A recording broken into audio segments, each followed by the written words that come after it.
जयपुर नाम के एक गांव में मोहन नाम का एक ठेकेदार रहता था।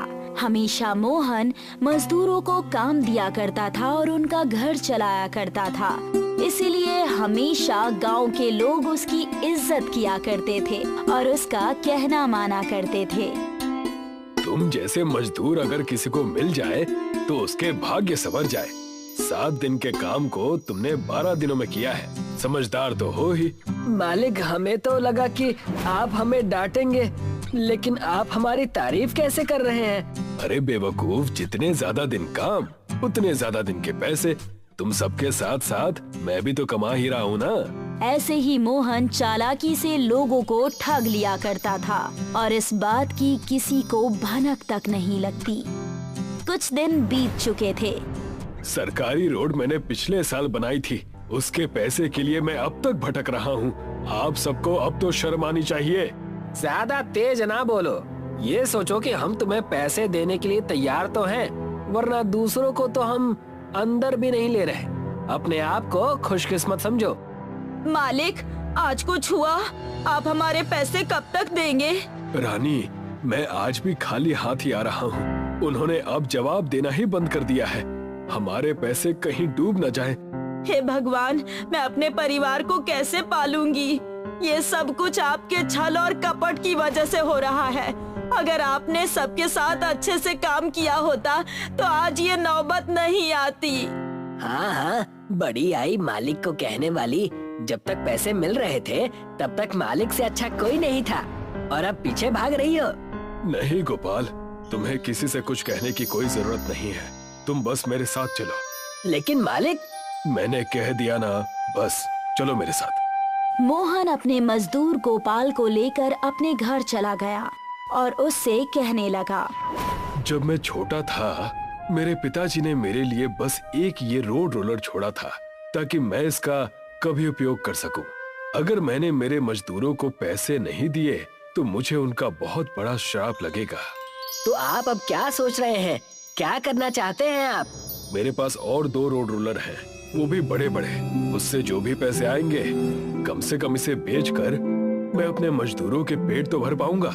मोहन और गोपाल उस छोटे से रोड रोलर को लेकर अपने गांव के सरपंच, जो कि जमींदार भी थे, उनके पास बेचने के लिए गया और कहने लगा, मेरा सर आज तक कभी झुका नहीं है सरपंच साहब। मैं चाहता हूँ कि ये छोटा सा रोड रोलर लेकर आप मुझे कुछ पैसे दे देते, जिससे मैं अपने मजदूरों का पेट भर पाता।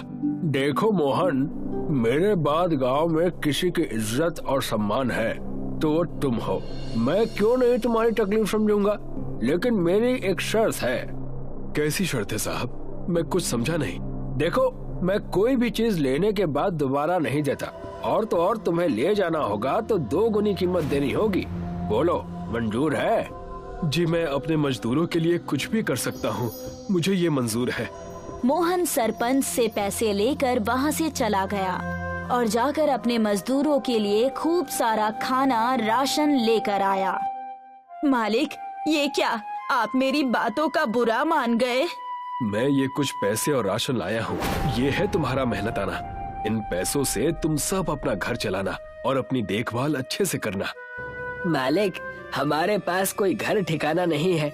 गांव है तो कोसों दूर, हम क्या करें? सही कहा गोपाल भाई ने। क्यों ना हम यहीं पर एक छोटा मोटा कारोबार शुरू कर दें, कुछ बेचने का काम कर ले। जब नया ठेका आएगा तब देखा जाएगा। तुमने पहली बार कुछ अच्छी बात की है। मैं तुम्हें सोच विचार करके कल बताऊंगा कि आखिर हमें करना क्या है। मोहन वहाँ से अपने घर चला गया और जाकर सोचने लगा। वहीं उसकी नजर उसके घर के आंगन में पड़ी, जहाँ से एक रोशनी आ रही थी। ये इतनी रात का रोशनी कैसी? कौन है वहाँ पर? कौन है? जैसे ही मोहन उस जगह पर पहुँचा तो वहाँ जाकर उसने देखा कि सरपंच को दिया हुआ मिनी रोड रोलर वापस उसी के घर में आ गया है, जिसे देखकर वो चौंक गया और वो उस रोड रोलर के पास पहुँचा। ये यहाँ कैसे? सरपंच जी इतने दयालु नहीं है कि रोड रोलर यहाँ छोड़कर जाए। जरूर कोई ना कोई बात है। कई दिन हो गए इसे चलाए हुए, मैं इसे चला कर देखता हूँ। जैसे ही रोड रोलर को मोहन ने छुआ तो उस रोड रोलर में से एक चमकता हुआ संदेश पत्र निकला, जिसे देखकर पहले तो मोहन डर गया, लेकिन बाद में वो उस पत्र को पढ़ने लगा। अगर इस पत्र को बेटा तुम पढ़ रहे हो तो इसका मतलब ये है कि तुम मुसीबत में हो। ये रोड रोलर मायावी है, तमिलनाडु के मंदिर से पूजी हुई मायावी रोड रोलर। जब भी जीवन कठिनाई से जाए तुम इस रोड रोलर की मदद से डोसा बनाना, विशाल डोसा, जिससे पूरे 10 लोगों का पेट भर सके। ये रोड रोलर तुम्हें तुम्हारे ठिकाने पर लेकर जाएगा। मोहन के पत्र पढ़ते ही रोड रोलर वहाँ से चलने लगा और जाकर मोहन के घर के पीछे रुक गया, जहाँ मोहन ने देखा कि एक बड़ी सी प्लास्टिक की ताड़पत्री जमीन पर पड़ी हुई है और साफ सुथरा रोड रोलर वहाँ डोसा बना रहा है। मोहन अपने साथियों को बुलाकर उस जगह पर ले गया। मालिक, ये क्या, आखिर ये क्या माजरा है? रोड रोलर, डोसा, ये सब क्या हो रहा है? अब से हम सबको किसी के भी यहाँ ठोकर खाने की जरूरत नहीं है। अब से हम यहीं पर रोड रोलर का डोसा बनाएंगे। क्या सच? इस चीज में मुझसे आगे कोई नहीं जा पाएगा, आप देख लीजिएगा।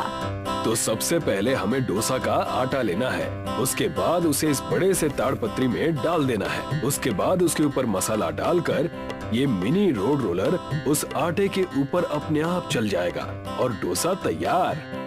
और क्या था, सबने ऐसा ही किया। ताड़पत्री में आटा डाला। ताड़पत्री में आटा डालते ही रोड रोलर उस पर चलने लगा। एक बार में 10 लोगों का खाना तैयार हो जाता था। देखते ही देखते मोहन ने एक बड़ी सी दुकान खोल ली और कई सारे लोग उसके रोड रोलर डोसा को खाने के लिए आया करते थे, जिसे देखकर गांव का सरपंच तिलमिला उठा। पापी, चोर, दुष्ट, तुम अपनी जबान पर नहीं रह सके। तुम मेरे घर आकर अपना रोड रोलर चुरा कर ले गए।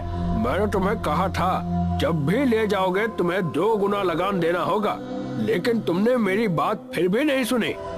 ये लीजिए आपके 2 गुना ज्यादा रुपए जो मैंने आपसे लिए थे, और ये लीजिए रोड रोलर का डोसा जो रोड रोलर ने बनाया है। अरे वाह, तुमने तो मुझे चकित कर दिया। हमेशा ऐसे ही खुश रहो, फूलो फलो। और इसी तरह मोहन ने अपने मजदूरों के साथ मिलकर रोड रोलर डोसा की दुकान भी खोल दी। सब अपने मन के हिसाब से रहने लगे और खाने लगे। सबकी जिंदगी मोहन के रोड रोलर डोसा की वजह से बहुत अच्छी हो गई और सभी मोहन का आभार मानने लगे और अपना जीवन अच्छे से बिताने लगे।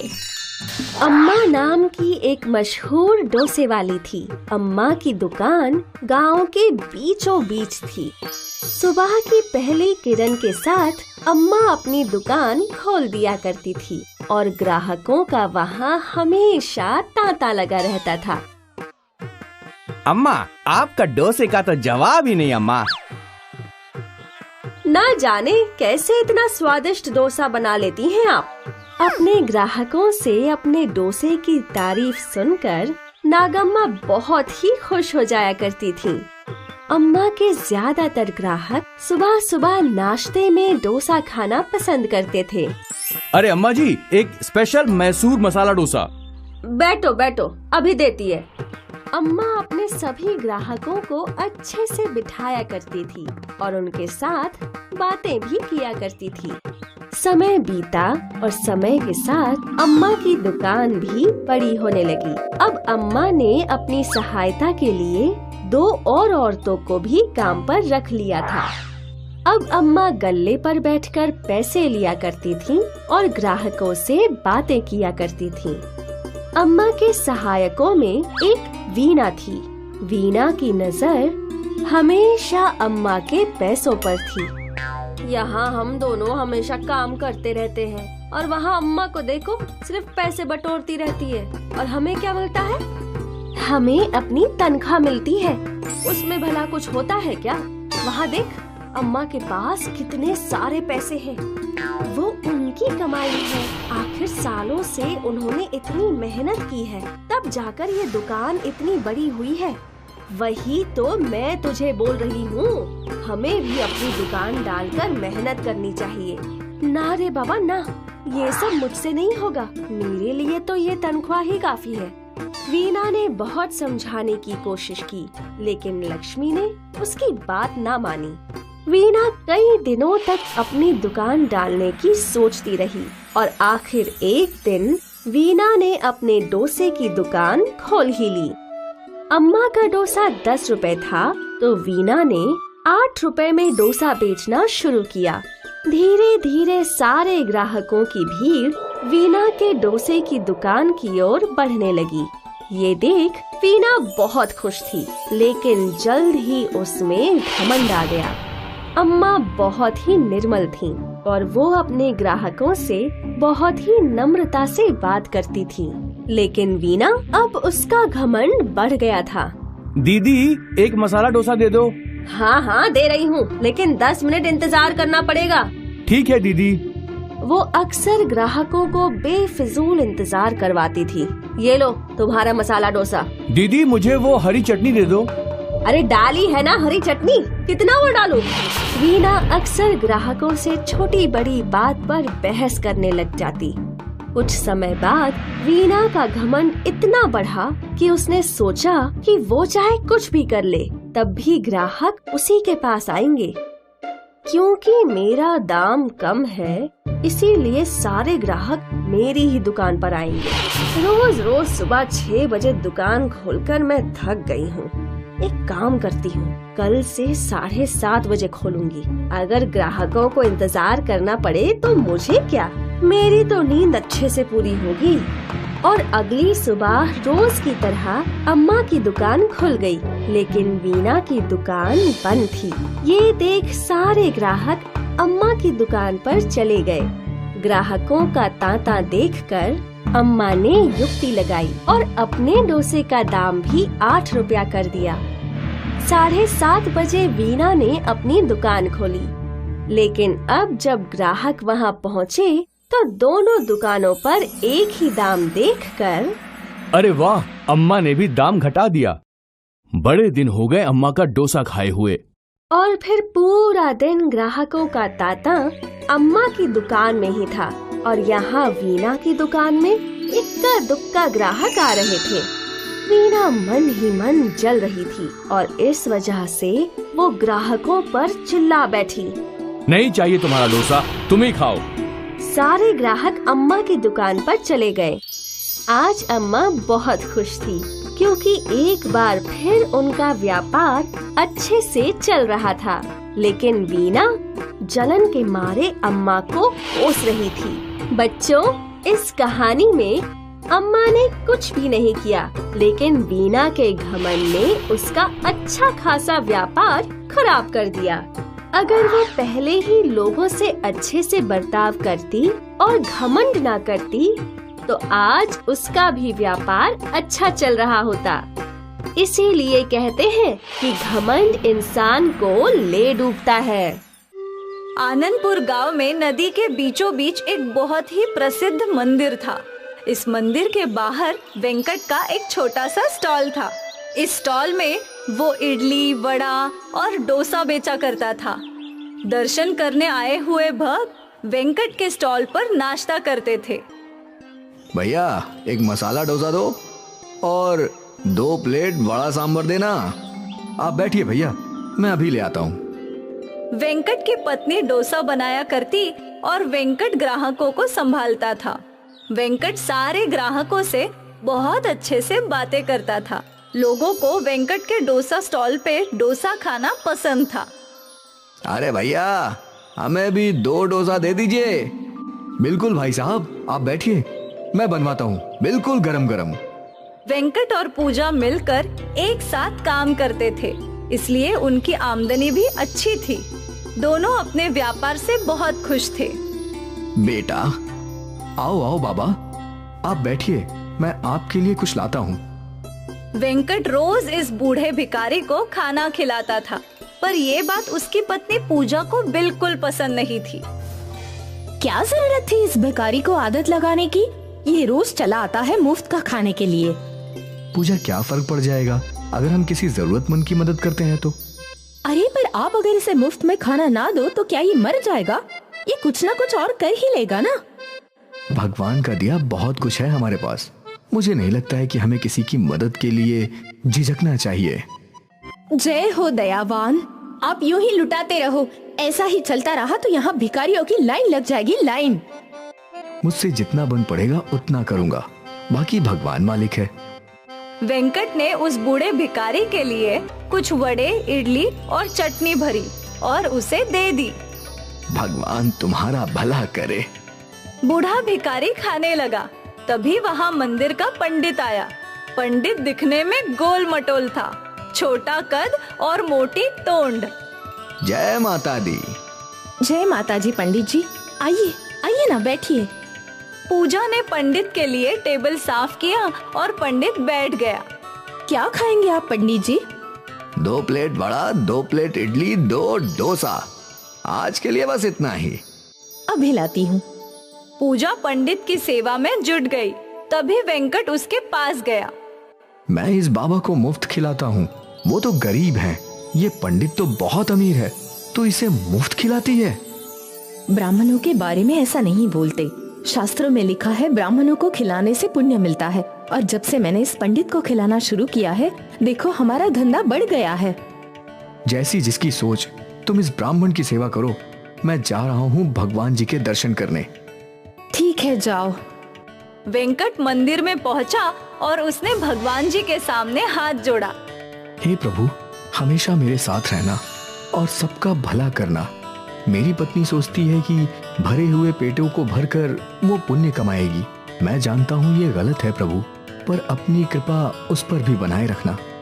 वेंकट अपने साथ सभी का भला चाहता था। वो एक बहुत अच्छा इंसान था।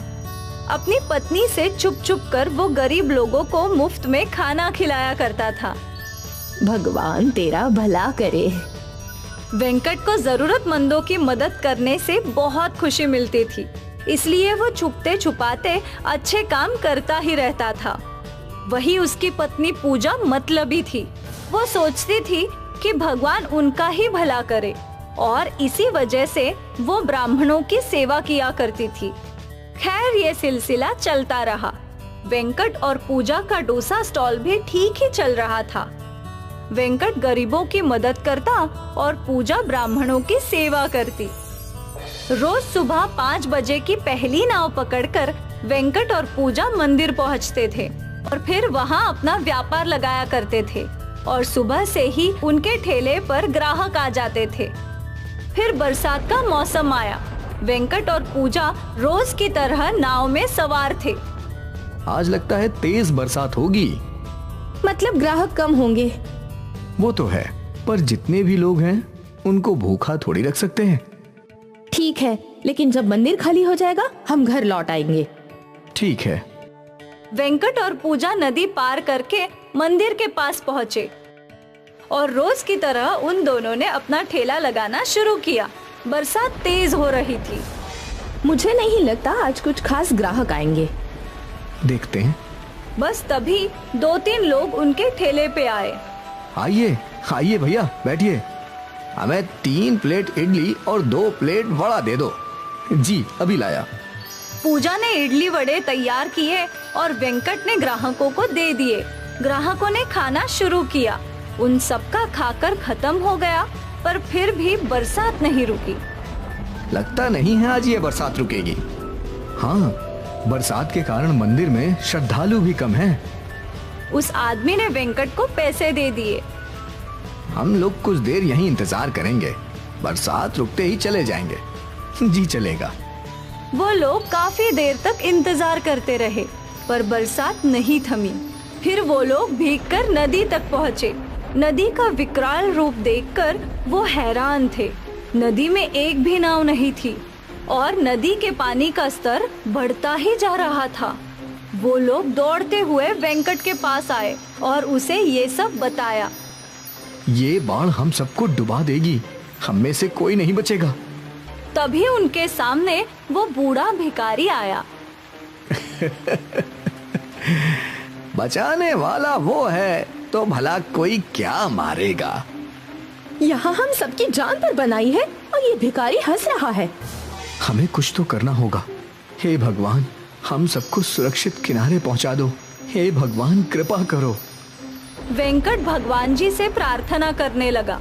तभी उस बूढ़े भिखारी ने सामने रखी एक डोसे की प्लेट उठा ली। हम सब इतने बड़े खतरे में हैं और तुझे खाने की पड़ी है। मेरे पीछे आओ। भिखारी के साथ सभी लोग नदी के पास पहुँचे।